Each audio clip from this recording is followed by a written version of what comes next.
অনেক দিন ধরে চিন্তা করতেছিলাম ডিম রান্না করব। তো ডিম আজকে ফাইনালি রান্না করতেছি। তো এখানে দেখতে পাচ্ছেন দেশি মুরগির ডিম আছে 2টা, আর এখানে আছে ব্রয়লার মুরগির ডিম। তো কে কে কোন ডিম খাইতে পছন্দ করেন অবশ্যই কমেন্ট করে জানাবেন। তো হ্যালো এভরিওয়ান, আসসালামু আলাইকুম। যে যেখান থেকে আমার ভিডিওটি দেখছেন আশা করি আপনারা অনেক ভালো আছেন। তো আলহামদুলিল্লাহ, আল্লাহর রহমতে আমিও কিন্তু মোটামুটি ভালো আছি। আজকে যেহেতু শুক্রবার, তো শুক্রবারের দিন কি রান্না করব, তো কম বেশি তো 2-1 দিন পর পর মাংস খাওয়া হয়। তো আজকে চিন্তা করলাম একটু অন্য কিছু করি। তো এখানে আসলে চিন্তা করতেছিলাম কি রান্না করা যায়। তো যেহেতু আমার মেয়ে বায়না ধরতেছিল যে আজকে আম্মু ডিম রান্না করো বা ডিম ভুনা করো, সেই জন্য কিন্তু ডিম ভুনা করার জন্য সব কিছু রেডি করতেছিলাম। আর সকালবেলা কিন্তু গরম গরম ভাত আর সাথে কিন্তু সিম আর আলু ভাজি করছিলাম। সেগুলো কিন্তু খুবই ভালো লাগে সকালবেলা গরম গরম ভাত, ভর্তা বলেন, সিম ভাজি বলেন, এগুলো দিয়ে কিন্তু খেতে খুবই ভালো লাগে। আর এদিকে কিন্তু দেখতে পাচ্ছেন ফার্স্টেই কিন্তু ডিমগুলোকে আমি ভালোভাবে সিদ্ধ করে নিয়েছিলাম, তারপরে খোসা ছাড়িয়ে নিয়েছি, তারপরে ভালোভাবে ধুয়ে নিয়েছি। এখন কিন্তু ডিমটাকে হালকা করে ভেজে নিতেছি। আর এখানে কিন্তু আমি হলুদ আর অল্প একটু লবণ দিয়ে তারপরে ডিমটাকে ভেজে নিতেছি। আর ডিমটাকে ভাজা হয়ে গেলে কিন্তু আমি নামিয়ে নেব। আর আজকে ডিমটা আমি কিন্তু আলু দিয়ে ভুনা করব। আর আলু আমি সুন্দর করে কুচি কুচি করে মানে কেটে নিছি আর কি। আর এইভাবে কিন্তু আমার মেয়ে খুব পছন্দ করে, যার জন্য কিন্তু এইভাবে ডিম রান্না করতেছি। ও বিশেষ করে ডিম ভুনা খুবই পছন্দ করে। আর আলু তার লাগবেই, যে কোনো খাবারের মধ্যে তার আলু মাস্ট লাগবে।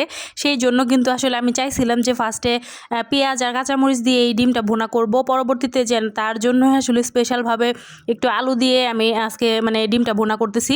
আর এখানে কিন্তু দেখতে পাচ্ছেন মানে পেঁয়াজ আর কাঁচামরিচটা কিন্তু খুব ভালোভাবে ব্রাউন কালার করে ভাজা হওয়ার পরে কিন্তু এখানে অল্প একটু আদা জিরার পেস্ট দিছি, সেটাকেও ভাজা করার পরে এখানে সকল মশলা দিয়ে দিলাম, হলুদের গুঁড়া, মরিচের গুঁড়া, পরিমাণ মতো ধনিয়া গুঁড়া, লবণ, সব কিছু দিয়ে এখন মশলাটাকে খুব ভালোভাবে কষিয়ে নিতেছি।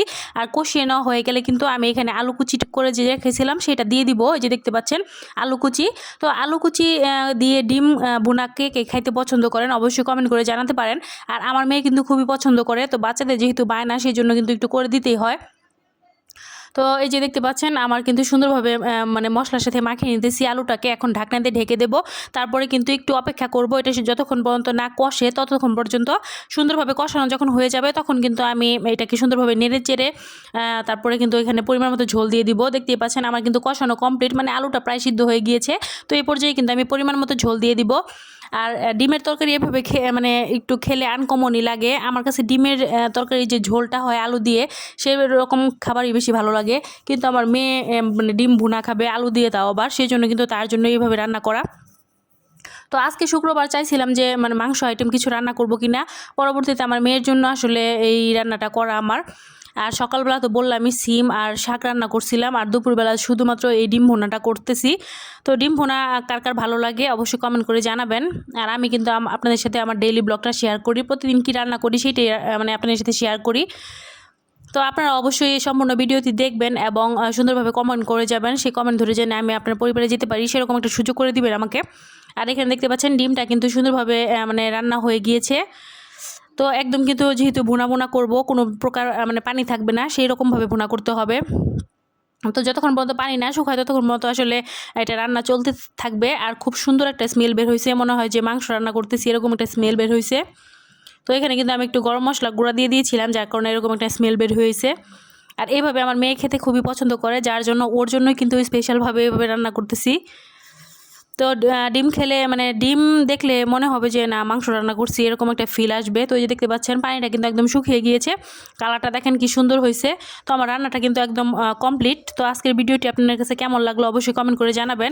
আর আপনারা চাইলেও কিন্তু এভাবে ঝটপট ডিম রান্না করে ফেলতে পারবেন। আর বাসায় আসলে যখন অন্য কোনো কিছু খাইতে মনে চায় না তখন কিন্তু মাঝে মাঝে ডিম রান্না করলে ভালোই লাগে। আর মেয়ের বায়নার জন্য যেহেতু ডিম রান্না করছি আমার খুবই ভালো লাগবে আশা করি।